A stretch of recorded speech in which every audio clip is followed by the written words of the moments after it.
अच्छा, आप आतंकवादी देश जो अगर घोषित हो चुका है, सबने घोषित किया कि पाकिस्तान आतंकवादी देश है, तो जिन जिन लोगों का पाकिस्तान के साथ कनेक्शन है, फिर उस पर कार्रवाई क्यों नहीं हो रही? अगर मुसलमान को एजुकेशन के तौर पे सिर्फ ये अगर सिखाया जाता है कि वो आतंकवादी बनेगा, तो बहुत सारे मुसलमान आईएएस भी बने हैं। वो फिर कैसे बने? वो ट्रेनिंग दी जाती है, लेकिन वो ज़रूरी नहीं है कि कोई मुसलमान अगर एजुकेशन ले रहा है तो वो आतंकवादी का ही एजुकेशन लेगा। बहुत सारे, मैं भी मुसलमान हूँ, मैं भी पढ़ाई किया हूँ, मुझे तो बिल्कुल ये ट्रेनिंग नहीं दिया गया कि कहाँ बम फोड़ना है, कहाँ क्या करना है। मैं तो कह रहा हूँ उनको इतनी जो उनके घर है उन घरों में ताला लगाकर और उन घरों को तोड़कर उस पर उन जरूरतमंदों को घर देने चाहिए और जितने भी आतंकवादी गतिविधियों में पकड़े जा रहे हैं सबको खड़े होकर एनकाउंटर कर देना चाहिए ऑन द स्पॉट। बहुत सारे लोग पूछे थे जैसे पुलवामा में हुआ आरडीएक्स आया कहाँ से, तो उनको पता चल जाएगा आरडीएक्स अपने देश के लोग ही लाते हैं और ये अपने देश के लोग ही बनाते हैं। नमस्कार, मैं आकाश कुमार, स्वागत है आपका हमारे चैनल पर। जिस तरीके से लाल किले की घटना आपने देखी कि रात में 6:52 पर किस तरीके से ब्लास्ट हुआ और उस ब्लास्ट के बाद बताया जा रहा है कि जैसे अभी 1-2 दिन पहले फरीदाबाद में डॉक्टर पकड़े गए, आपने लखनऊ में देखा होगा एक शाहीन नाम की डॉक्टर पकड़ी गई और पुलवामा में भी लोग पकड़े गए।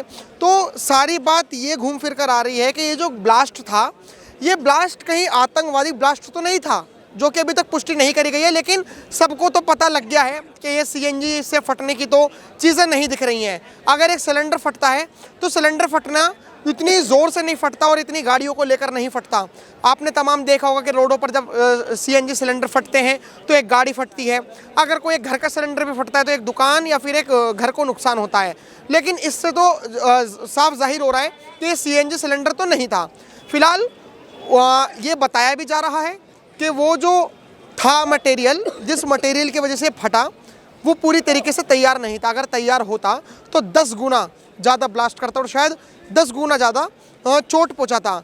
और ये भी माना जा रहा है कि भारत देश के सिपाहियों को पहले से ही पता लग गया था कि आखिर में ये घटना होने वाली है, लेकिन ये नहीं पता था कि लाल किले पे होने वाली है। अभी कुछ दिनों पहले फ्लाइट्स में जो भी एयरप्लेन जो उड़ाते हैं वो देख रहे थे कि उनको ना तो सिग्नल अच्छे से मिल पा रहे हैं, ना तमाम चीज़ें मिल पा रही हैं। तो जीपीएस भी पहले से हैक कर लिया था। तो जो एनएसए हैं, जो नेशनल सिक्योरिटी एडवाइज़र हैं हमारे अजीत डोवाल जी, वो इस पर उनकी टीम जुट चुकी है और लोगों से बात करेंगे कि आखिर में उनकी क्या राय है। नमस्कार सर, नाम क्या होगा आपका? राज। क्या कहना चाहोगे, ये जो अभी वाइट कॉलर टेरर नज़र आ रहा है, वाइट कॉलर टेरर का मतलब जो पढ़े लिखे आतंकवादी लोग बन रहे हैं। पहले लोग होते थे कि जो गरीबी में आतंकवादी बन जाते थे, या फिर मज़हब के नाम पर आतंकवादी, जो कहते हैं कि तुम खतरे में हो तो आतंकवादी बन जाते थे, बेरोजगारों को आतंकवादी बना दिया जाता था। अब तो वाइट कॉलर टेरर, मतलब उनको तो किसी चीज़ की कमी ही नहीं थी, डॉक्टर थे तब भी वो आतंकवादी बन गए। क्या कहना चाहोगे आप इसको लेकर? देखिए, आतंकवादियों को लेकर के मैं क्या ही बोलूँगा। आतंकवादियों को ये जो शरण दिया जा रहा है, मेन पहले वो देखना है कि हमारे देश में शरण दे कौन रहा है। दूसरी चीज़ ये है कि ये आतंकवादी बन क्यों रहे हैं, ये भी देखना है। और आए दिन हमारे देश में एक के बाद एक घटना होती जा रही है, तो कहीं ना कहीं भाई सरकार से तो सवाल होगी ना, सुरक्षा से तो सवाल होगी कि सुरक्षा आखिर कर क्या रही है। कि ये बार बार जो हमारे देश के अंदर घुस करके कोई अगर ऐसी घटना बार बार कर दे रहा है, तो फिर हमारा सुरक्षा तो भाई क्या कर रहा है। पहले मैं आपको बहुत क्लियर कर दूं कि जो 5 डॉक्टर पकड़े गए हैं, जिसमें एक महिला भी है, जो कि वो डॉक्टर के नाम पर तो मतलब धब्बा है, लेकिन वो जो पकड़े गए हैं वो कोई बाहर से नहीं आए, वो कोई पाकिस्तान के नहीं थे या कोई अफगानिस्तान वगैरह के नहीं थे, वो लेकिन भारत कनेक्शन देखना है ना। देखिए, कोई भी आतंकवादी अगर बना है तो उसका रोल मॉडल भी कोई होगा। ऐसे नहीं उठ करके खड़ा हुआ कोई सब्जी बेचने वाला, चाहे कोई डिग्री लिया और डॉक्टरी का सीधे वो आतंकवादी बन गया। उसको सपोर्ट कहाँ से मिल रहा है, ये देखना ज़रूरी है कि उसको आतंकवादी की ट्रेनिंग कहाँ से मिली है, ट्रेंड कौन कर रहा है। तो कहीं ना कहीं अगर अच्छा, आप आतंकवादी देश जो अगर घोषित हो चुका है, सबने घोषित किया कि पाकिस्तान आतंकवादी देश है, तो जिन जिन लोगों का पाकिस्तान के साथ कनेक्शन है, फिर उस पर कार्रवाई क्यों नहीं हो रही है? देखो, पकड़े अगर वो घोषित हो गया कि कुछ थोड़ा सा भी कनेक्शन है, तो उसको तुरंत आतंकवादी घोषित कर दो और उसको जो बड़ा से बड़ा सज़ा हो क्लियर ही करो। आपको बार बार अभी देखे होंगे दिल्ली में क्या बोलते हैं, पहले हाई कोर्ट को लेकर के हाई कोर्ट पे धमकी दी गई थी कि हाई कोर्ट को उड़ा दी जाएगी, ऐसा कुछ धमकी मिला अभी था। आपने कहा कि ये जो आतंकवादी आ रहे हैं ये बन क्यों रहे हैं, मतलब आ तो भारत देश के ही हैं, बन क्यों रहे हैं। अभी एक यूनिवर्सिटी है फरीदाबाद में, अल फला यूनिवर्सिटी, उसमें 3 आतंकवादी पकड़े गए, ठीक है, अभी जांच चल रही है, अभी और भी पकड़े जाएंगे। और एक कश्मीर की यूनिवर्सिटी है, वहां पर भी पकड़े गए। तो जब अगर बात होती है कि ये बन कैसे रहे हैं, तो सवाल आता है मेंटालिटी का, कि जहाँ से वो नॉलेज ले रहे हैं, और जब वो यूनिवर्सिटी वगैरह अगर जब वो यहाँ से ही नॉलेज ले रहे हैं, और जब सरकार लाइक जैसे मदरसे हो गए, जेएनयू हो गया, या तमाम टॉप यूनिवर्सिटीज़ हो गई, जब सरकार जांच की बात करती है तो फिर ये क्यों कहा जाता है कि एक तरफा जांच हो रही है, यहाँ पे मुस्लिम्स को खतरे में लाया जा रहा है। अगर मान के चलिए अगर मैं एक टीचर हूँ और एक छोटा बच्चा है, वो मिट्टी समान है, उसे कुछ नहीं पता, और अगर मैं उसे समझा रहा हूँ कि इस तरीके से तुम खतरे में हो, तुम्हें बम फोड़ना है, तुम्हें भारत के साथ तुम्हारा को बहुत द्वेष करना है, तो जो फैला रहा है नफरत वो तो एक शिक्षा संस्थान है। और जब शिक्षा संस्थान पे योगी जी या मोदी जी जब जांच बैठाते हैं तो फिर एक तरफा ये क्यों कहा जाता है कि कार्रवाई हो रही है। आप ये नहीं कह सकते हो कि शिक्षा मतलब क्या बोलते हैं मदरसा में पढ़ने वाले ही आतंकवादी बनेगा। मैंने तो नहीं कहा, मैंने तो देखा कि अल्फरा यूनिवर्सिटी है, वो भी अगर मुसलमान में अगर मुसलमान को एजुकेशन के तौर पे सिर्फ ये अगर सिखाया जाता है कि वो आतंकवादी बनेगा, तो बहुत सारे मुसलमान आईएएस भी बने हैं, वो फिर कैसे बने। तो आप ये बिल्कुल नहीं कह सकते। हमने अब वो क्या बोला कि कहीं ना कहीं लिंकेड है, वो ट्रेनिंग दी जाती है, लेकिन वो ज़रूरी नहीं है कि कोई मुसलमान अगर एजुकेशन ले रहा है तो वो आतंकवादी का ही एजुकेशन लेगा। बहुत सारे, मैं भी मुसलमान हूँ, मैं भी पढ़ाई किया हूँ, मुझे तो बिल्कुल ये ट्रेनिंग नहीं दिया गया कि कहाँ बम फोड़ना है, कहाँ क्या करना है। तो ये बिल्कुल इससे साबित नहीं हो सकता है। आतंकवादी जो घोषित हुआ, जो पकड़ाया, बिल्कुल उसकी जांच करे और बिल्कुल उसके तह तक जाए कि इसका लिंकेड कहाँ से और ये ट्रेनिंग दी कहाँ गई थी, उसको जड़ को ख़त्म करने की कोशिश करो ना। ये बिल्कुल नहीं कहना चाहोगे भाई साहब, ये जो हुआ अभी मोदी जी कह रहे हैं कि हम ना वो एक जवाब देंगे, वो जवाब किस तरीके से होगा आपके हिसाब से? अगर मैं जवाब पूछूं तो जवाब किस तरीके से होना चाहिए? जी ये बताओ, केंद्र में सरकार किसकी है? हाँ। मोदी जी की है।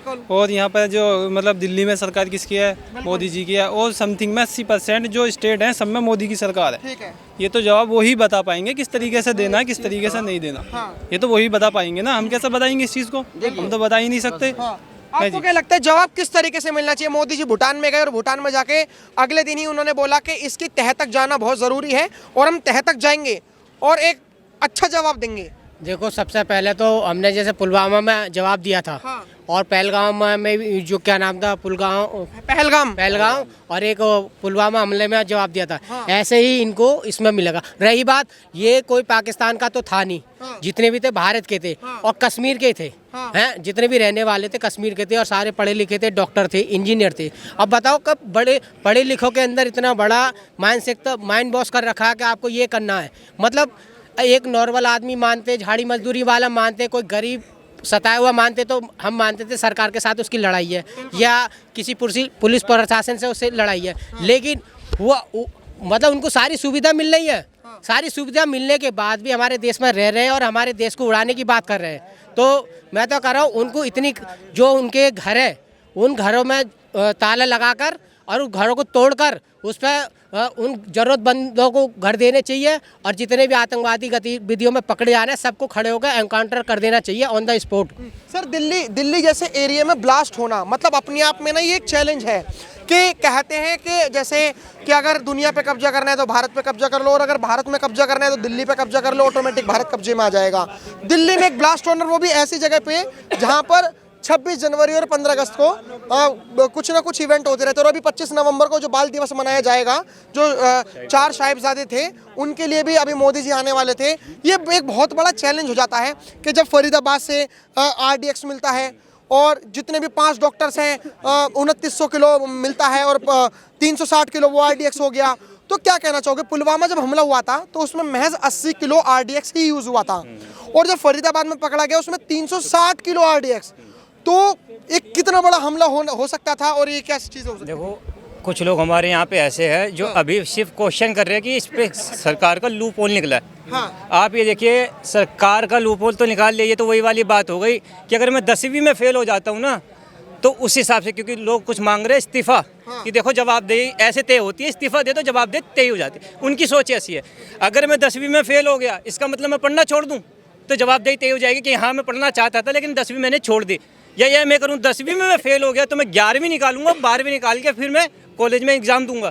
ये इससे जवाबदेही तय होगी, ये इससे जवाबदेही होगी कि गृह मंत्री अपना इस्तीफ़ा दे दे, गृह मंत्री जी अपना इस्तीफ़ा दे दें, जवाबदेही तय हो जाएगी। उन्होंने क्या बोला है, मैं इस्तीफ़ा नहीं दूंगा, मैं कार्रवाई करूंगा, कार्रवाई, इससे जवाबदेही तय होगी। अब मेन बात है जो 360 किलो निकला, RDX जो निकला और जो जिंदा कारतूस निकले हैं, अब इससे भी अगर हमारी इंटेलिजेंस का फेलियर होता ना, तो ये जो छोटा सा अभी कह रहे हैं कि ये यहाँ पे बहुत बड़ा ये काम हो गया, इससे भी बड़ा परिणाम हमको भुगतने के लिए मिल सकता था अगर हमारी इंटेलिजेंस का फेलियर होता।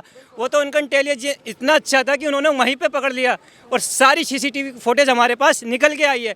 तो ये बाहर के जैसे पहले पूछते थे ना, अभी बहुत सारे लोग पूछे थे जैसे पुलवामा में हुआ, RDX आया कहाँ से, तो उनको पता चल जाएगा RDX अपने देश के लोग ही लाते हैं और ये अपने देश के लोग ही बनाते हैं। तो उनको ये सवाल का जवाब अब मिल गया होगा मेरे हिसाब से। और इस पे भी अगर अब भी राजनीति कर रहे हैं तो ये बड़ा दुखद है कि ये लोग, हमारे ही लोग इस पे राजनीति कर रहे हैं। ये बहुत सोचने का विषय है। सर, जो विपक्ष के लोग हैं, जो मतलब हम कुछ कार्यकर्ताओं के भी बयान देख रहे हैं, जैसे अभी सर ने भी हम पहले चैनल पर बोला कि इस्तीफा देना चाहिए। उन्होंने इस्तीफा की एक वजह बताई कि जैसे ताज हमला हुआ 26/11 और जो ये हमला हुआ 10/11, तो जब 26/11 हमला हुआ महाराष्ट्र में, तब वहाँ के जो गृह मंत्री थे उन्होंने इस्तीफा दे दिया था। तो क्या होम मिनिस्टर, जो कि इतने सारी वारदात हो रही हैं, तो क्या होम मिनिस्टर इस्तीफा देंगे या उनको अपनी सिर्फ कुर्सी से प्यार है?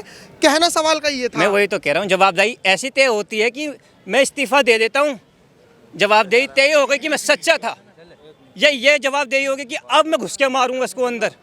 ये हो गई कब, जब इस्तीफा हुआ ना, तो आपके उस सुन लो, मैं बोला नहीं था तुम्हारे में, उस वक्त के बहुत सारे NSG कमांडो के आप पॉडकास्ट जाके देखिए, वहाँ के उस समय के वायु की जो चीफ ऑफ एयर स्टाफ है, उन्होंने क्या बोला था कि हम कार्रवाई करना चाहते थे, हमको परमिशन नहीं दी गई।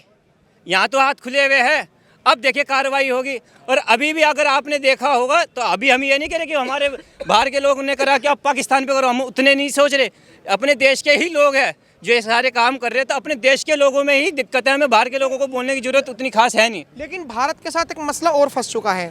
भारत कार्रवाई करेगा या नहीं करेगा ये एक अलग मसला है, क्योंकि हमने जो ऑपरेशन सिंदूर के वक्त हमने जो एग्रीमेंट करा था, हमने एग्रीमेंट में ये करा था कि अगर कोई भी छोटे से छोटा टेरर अटैक होता है तो वो एक्ट ऑफ वॉर में तब्दील हो जाएगा, मतलब युद्ध में तब्दील हो जाएगा। तो इस वक्त हम कोई ऑपरेशन नहीं चलाएंगे बल्कि युद्ध चलाएंगे अगर इसमें पाकिस्तान का किसी भी हाथ पाया जाता है। और ये भी एग्रीमेंट में कहा था चाहे कोई भी देश करे आतंकवादी हमला यहाँ पर या कोई भी छोटे से छोटा, माना पाकिस्तान का ही जाएगा।